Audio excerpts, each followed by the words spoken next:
And certainly Kathy, continue. You can continue your Always work gonna over disrupt there. the session. I'll tell you what, the chair has made a mistake on item D2, so we're gonna reopen item D2. For those in the audience wishing to note the chair's mistakes, I realize that this is a popular thing to do. The chair made a mistake, so we're gonna reopen item D2. It was brought to my attention and county council's attention by the clerk that we actually, unless somebody remembers differently, we actually did not have a motion and a second on the ordinance. You Well, didn't. you know, Do I kind of wondered about that. Yeah, you but then- didn't. Then I Well, if we thought- don't, we don't. We're gonna reopen the item, we're gonna go Okay. back, and I'm gonna have county council work through this with us. We'll go ahead and recommend that we reopen. It was interesting that this would occur, but anyway, my fault, sorry. Go ahead and recommend that we reopen it for housekeeping and corrections. Go ahead and give the I motion. thought maybe Bob had quietly did that. I didn't realize that it had been. Not fighting Well, it. The chair knew what they were doing, so If I had said something, you just would have been so angry at me. well, give us a chance. Not necessarily. I Okay, don't. so I- it's recommended that we go ahead and fix that by reopening it and We're gonna reopen move forward item with the proper. Well, D2. since the previous vote wasn't valid because there wasn't a motion or a second, Mr. Chairman, I would help you out, and I would make a motion that we adopt ordinance 532 No, C, no. 2013-002, please. 20 dash, 2013-002, it's amending the ordinance 532-C. okay. Ordinance number, you changed the numbers, okay. Yeah, it's a new I got it number. looking at it now here, 20, I got it right here, it's on the agenda. I'm gonna read what's on the agenda, because that's the way they like to just do it. Make a motion that we adopt ordinance 2013-002 to amend Lassen County Ordinance 532C regarding Board of Supervisors' salary, benefits, and expenses, as read into the record by the acting CAO. Is there a second to the motion? Seconded by Supervisor Alba. Moved by Supervisor Chapman, seconded by Supervisor Alba to adopt ordinance number 2013-002. Is there any further discussion on this item? The ordinance has been read into the record. Madam Clerk, would you poll the board, please? Okay, Supervisor Chapman, I'll say aye.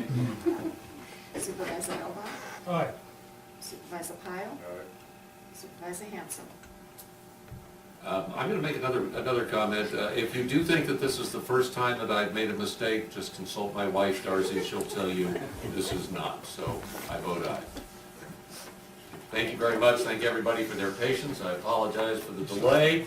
We're going to move on to item D3. D3 is our 10-15 time certain. Center for Economic Development, CSU Chico, Kathy Emerson. Good morning, Kathy. Thank you very much for coming up. It's good to see you again.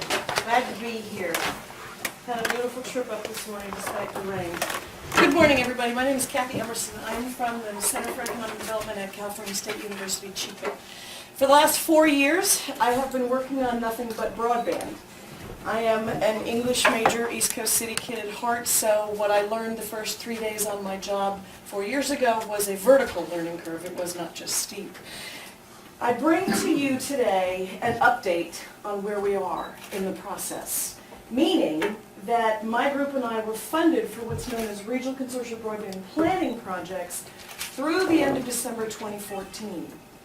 Every one of you who owns a phone, a landline of some kind, is paying into, through ratepayer surcharges, what's known as the California Advanced Services Fund, which is administered by the State Public Utilities Commission. There are 14 separate entities throughout the state that have been awarded these projects, all of which are defined by geographic boundaries as set by the counties in which they operate. My two projects combined include 11 counties from Modoc all the way down to Sonoma County. So I spend a lot of time on the road. It's no wonder my lower back gets numb. But what I'm here to ask you all is to revisit Lassen County's broadband needs. That in the 4 years that I've been doing this, 4 years ago I couldn't get people to take my phone calls. I got bumped off of supervisors' agendas because of more pressing matters, lack of resources, cash strapped. People were being terminated, jobs were being consolidated. I understood that.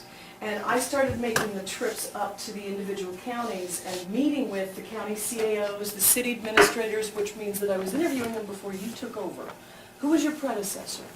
Robert Corker. Yeah, it's a name I remember, but I never actually met him. Meaning that I feel like the Aaron Brockovich of the northern counties, because I'm coming to you all delivering information specifically regarding building capacity for broadband bandwidth needs of tomorrow.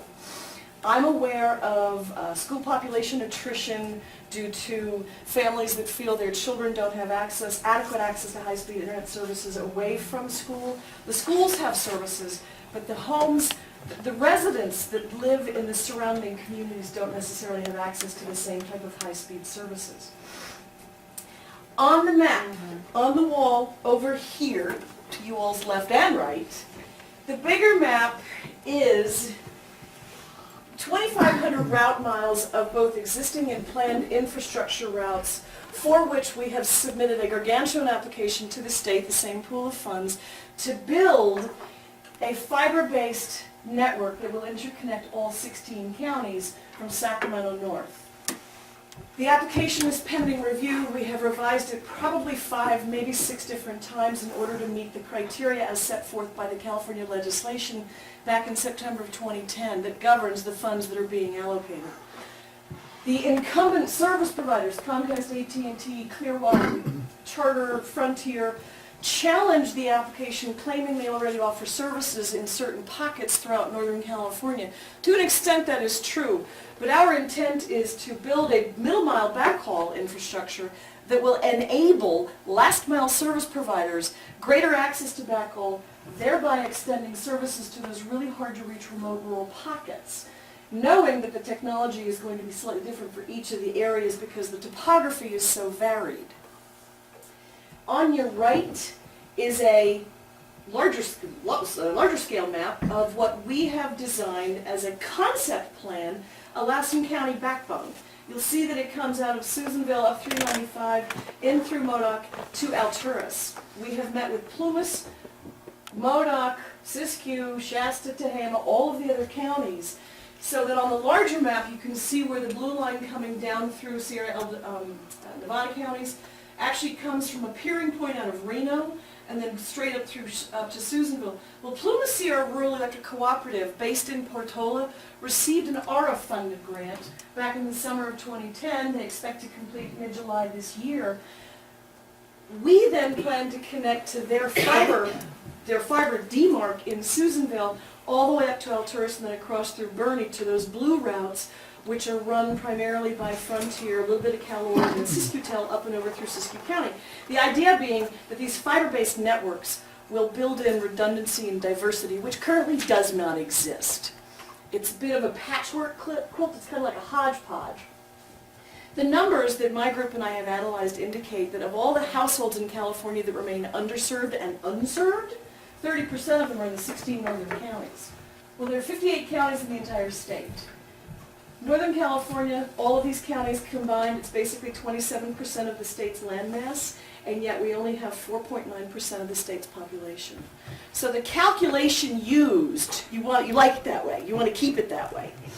I want to be clear that this is not about providing the development that will attract people, but it is about building in capacity to attract businesses by and for those who currently live up in these areas. If you don't have access to adequate broadband speeds, you cannot connect with the modern day world. Lisa Drafal, who is the marketing director for KRCR News out of Reading, she coined the phrase preserving the rural way of life. Internet technology is really the only green technology that's out there. My purpose today is to bring you up to speed on this project and let you know that part of my grant deliverables for the remaining portion of this year is to work with each of the individual counties on identifying, does this kind of a backbone plan fit with the county's general plan? If so, yes, and when? And what needs to be done, what help can I provide in getting the county to incorporate language into its general plan? It specifies broadband as fundamental infrastructure, such that if you have a developer who's going to cut up a street somewhere in downtown Susanville, at that time, make sure that either they drop a conduit for capacity for tomorrow, or if there are fiber needs that shoot farther out of Susanville, do it at that moment in time. The guidelines that were sent to you all about 2.5 months ago in preparation for this meeting included what we call a cookie cutter draft of the policies and procedures that can be adopted by each individual county and catered specifically to the county's needs. Now, where is Lassen County in its general plan phase? Was it recently updated? Is it going to be anytime soon? Or is it on the back burner? 12 years ago, Jim? 1999, 2000, there? 2000. 2000. 2000, 99 was out and 2000 was approved. There's no plans to update it currently. We're updating elements of it, obviously. Well, that's what I'm understanding is probably what's happening, especially in the rural communities, that it makes more sense to take the general overall plan. Speaking of general plan, We're planning to just show Mr. Anderson joined us. So if you have any questions on the general plan, I was just- obviously, I didn't mean to interrupt you, but I was just gonna say, where's Maury? Because he needs to be in the room and miraculously he appears. I'm reading your thoughts. I'm Kathy Emerson, Bureau. How do you do? Maury Anderson, planning director. Maureen Anderson, nice to meet you. The map's up on the wall, just to give you a quick overview. The one on the right-hand side is a draft concept of a fiber-based backbone infrastructure plan that my group and I have put together. One of 11, because there are 16 counties in Northern California, and we submitted an application to the state for a fiber-based network infrastructure that builds in redundancy and diversity. The easternmost leg comes out of Plumas through Susanville and up to Alturas. We've spoken with both Modoc County and Plumas County, and the whole idea is building capacity for tomorrow so that we can preserve the rural way of life. The numbers in Northern California really don't fit the criteria or the calculations that are used by the state when they review applications to determine what monies get awarded to which project and for what areas. Large landmass, small population, not enough of a return on investment for any of the private service providers to invest in infrastructure to date. That's just basic business, and I understand that. But as long as we as telephone users are paying into this plan, my argument has been, well, it's about time we started giving back to Northern California. That's what this whole effort is all about. Yes? I have one question. Kevin? Yeah, at the NORTEC meeting dealing, that has been an issue, the broadband. I mean, this is the Northern Rural Technical Employment, it handles the job training type program, and working really with businesses Right. and putting that together. And I'm sure you've been familiar with Stewart and the rest of the group. They're based in Chico. Sure, no, sure.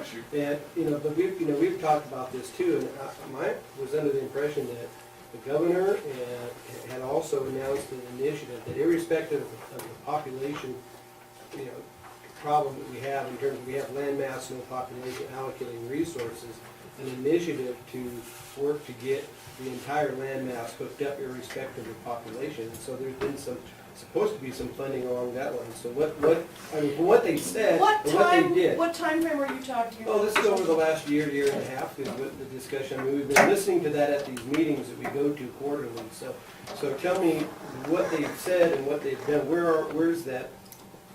The tangible reality of what the governor said, you're looking at me. I represent 2 different groups out of 14 throughout the state that were funded for these regional consortial broadband planning efforts. So you're the governor's guy. Well, I don't have any direct correspondence with Governor Brown, but what the state intended 2 years ago is what we're now watching unfold before us, granted through the auspices and under the guidance of organizations such as mine and CENIC, the Corporation for Education Network Initiatives in California that provides the 1 gig circuit to all the schools, or at least the offices of education departments per county.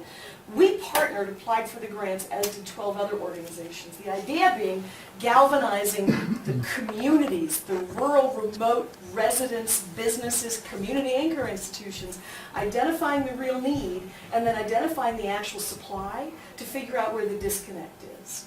Northern California doesn't have any kind of redundancy built in. Central Valley Independent Network does for the Central Valley counties, and Southern California has an interesting patchwork grid of its own. But in Northern California, the topography is probably the single most challenging element, and the small population numbers. We went after the infrastructure funding for a grant to actually build this network, tapping into existing routes so that we don't have to build the entire thing from scratch. Right now, scheduled for hearing next Monday and Tuesday, both at the Assembly and in the Senate, the Committees on Energy, Utilities, and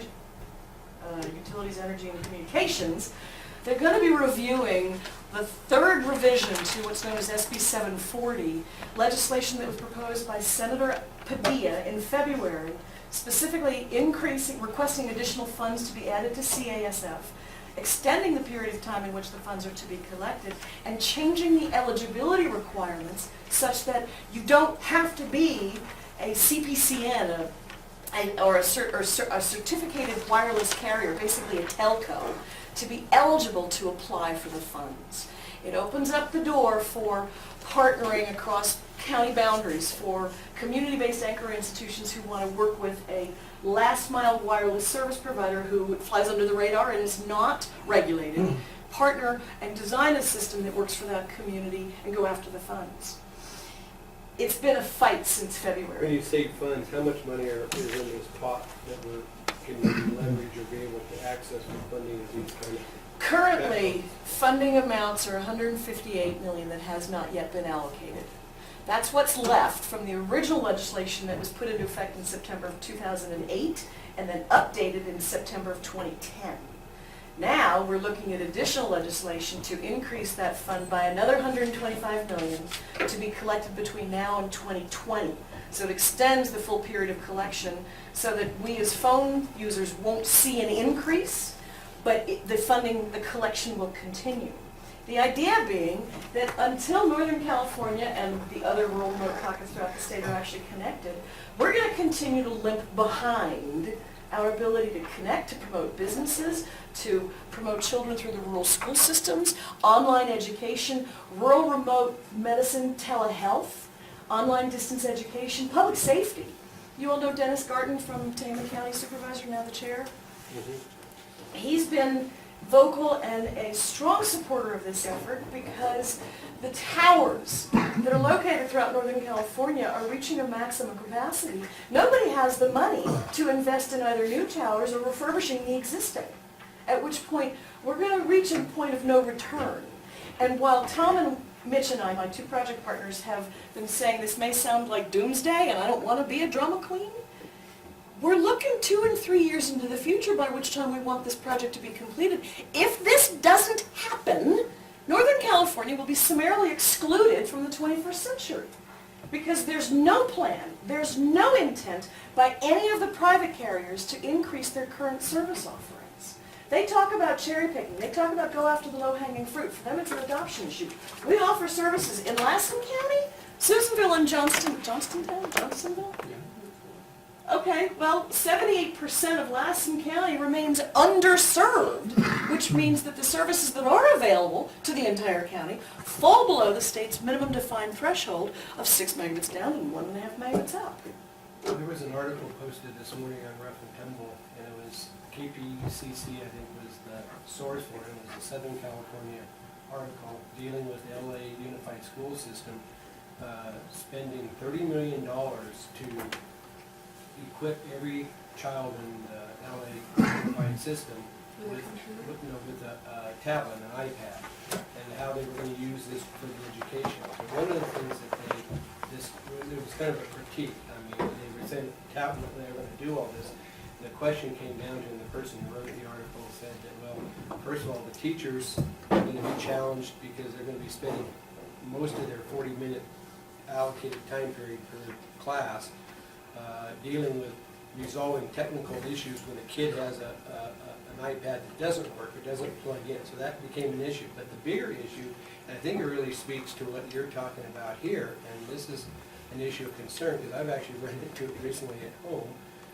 When you set up a wireless system, and I have Frontier and I have DSL and stuff, and I'm purchasing a fair amount of broadband, so I'm trying You're to paying for it. Yeah, operating for my thing. But then you have company comes to visit, and they log on, and they have 2 or 3 devices. The wife's got her iPad going, I've got my iPad going. You're running stuff through these little boxes on the TV. You don't watch TV anymore. You live stream stuff through other things there, and this poor old Wi-Fi goes, it slugs down, and I say, okay, somebody's got to get off if this is going to work, kind of a thing. And Virtual rush hour. Exactly, virtual rush hour, and I never thought I'd actually experience it at home. But what this article talked about is what happens when you have 68,000 school children, each with an iPad, wireless in a classroom, all of a sudden logging on and doing whatever the assignments are, that if you don't have the capacity like this right here, and that's like in the concentrated LA area. Right. And that's where I think Senator Padilla and that bill that you're talking about is probably addressing.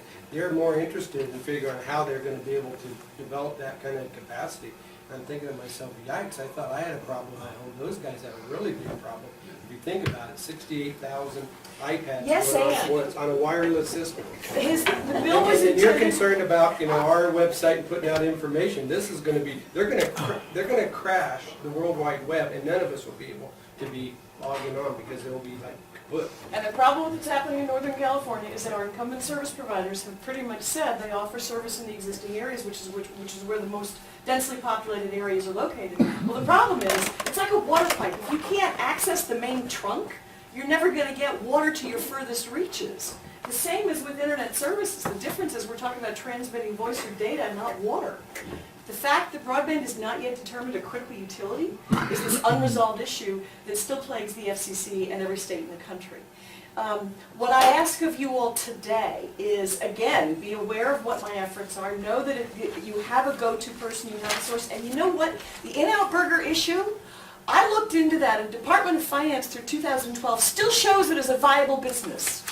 So, Here locally? yes, if and when we do issue the county profile series, Warren Jensen and I know for a fact that it needs to be not stricken, but noted that per current Lassen County business, whatever the source is, In-Out Burger closed on whatever the date was. We don't have an In-Out Burger, but we had, it was something else. What was it? But Tracy Holt was pretty adamant that it was an In-Out Burger. And this was years ago.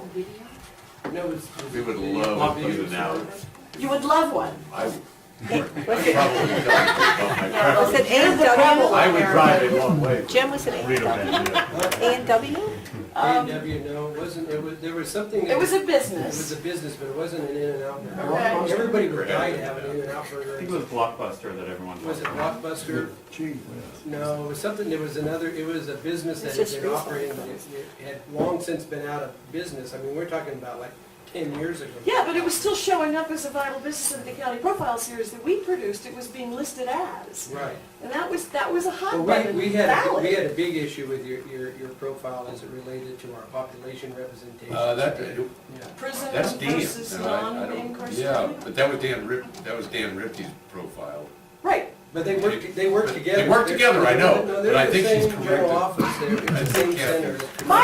My travels to these northern counties and conversations like this has brought to my attention reality, fact-based examples of what's actually happening up here. Well, Jim's absolutely right. The rest of the world doesn't. Well, the problem though is that when you produce documents or reports, which I appreciate the fact that you make an effort People to think do, it's real. they think it's real, irrespective of whether it is or not. Right. And the problem is that people come in here and locate and they make, they develop business assumptions based upon Numbers. these numbers that have been represented to them from a university, which everybody knows that they know everything, especially after you know nothing. And they go right ahead, and then they open up their doors and they wonder why it doesn't work, and it's because, they have not vetted the document and they have not done their due diligence, and then they wind up leaving, and then the reputation you develop as a community. Don't go there. You're business unfriendly because those people, it's all a hoax. And I think what we're saying is it's not something that we've produced, and we're kind of victimized by this. So what we would request is before you release any Is to vet it. official document, Absolutely. is to vet it with our planning and our city and I mean, all the departments and folks who would have, maybe some relevant interests. And I would even recommend come up and use your GPS, hooking onto your wireless and go around and actually spot check and see, yeah, that place does exist.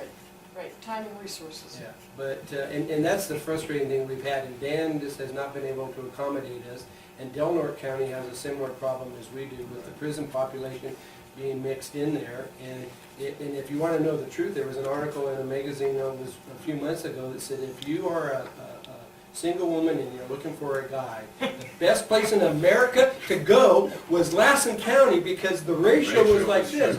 Well, because of the census population not being filtered and 10,000 inmates locked up out here, yeah, you've got 10,000 to 1 odds. I thought it was 17,000. And in fact, 17,000 is our city population, 10,000 were locked up. just to indicate, in your Appendix A, Table 1, you did have the population of the incorporated places in Lassen County as 17,947, that was the 2010. And my project partner took the revised information from Census 2010, and we have been since working off of Department of Finance projections through 2012. We are working. But did you footnote that, or will you footnote that at some point in time? Well, the 17,000 are the residents who are not incarcerated. No, No, that's 17,000. the incorporated area, which is only Susanville being the only incorporated Right, city. and then there are And 12 it census lists your designated places. 17,947, Okay. but you gotta take 10 away. The Well, total, take it- Jared's here, he can tell you, the total county population is 34,000. taking 10 Min- away. mi- minus, Okay. Taking 10 away puts us at 24, rough Right. numbers. You want They don't have numbers? 17,000 what, inside the Mr. incorporated. Chairman, if I- Go ahead, yeah. If I may interject. We didn't mean to get into Mr. Chairman, minutia. before we proceed, what I want to point out is we are working with staff currently. Jenna is doing this. Right. We're doing an in-house assessment in which we're basically, the census is not going to change, but we want to Marvin basically Klein is- back he wasn't- out of the census data. It's not just the population numbers, it's the Latinos and Right. all the Demographics. demographics and All the stuff, demographics. age and income and stuff like that. We want to back out all the stuff that would be Right. prison-related versus the rest of us. And come up with, and working with the city, in fact, the city for their, is it the housing element you were working on? That All has- about new documents. Yeah, for the housing they element. have a matrix, and we're gonna try to refine it even further and come up with a document that clearly, fixes our 2010 census numbers and adopt that as a resolution of the board and disseminate to all pertinent agencies that when you apply for grants or you do whatever, Use this we recommend that information. you use this, and we're gonna, it's gonna asterisk it, we're not gonna ignore what the census is, but we're gonna try to take the census and make it meaningful in terms of how to use it for our situation. And we know that's the only way in self-defense that we're gonna be able to fix the problem. Well, then So- great, because that's the kind of document information that I want to be able to incorporate into our Right. draft report Yeah. to make sure that it's being circulated at the state level, reflects your own information. Maury, when this other project gets completed with Jen and stuff, make sure Kathy's on the distribution list, because she's somebody that needs to have it. You got it. So the city of Susanville population is just over 9,500 people.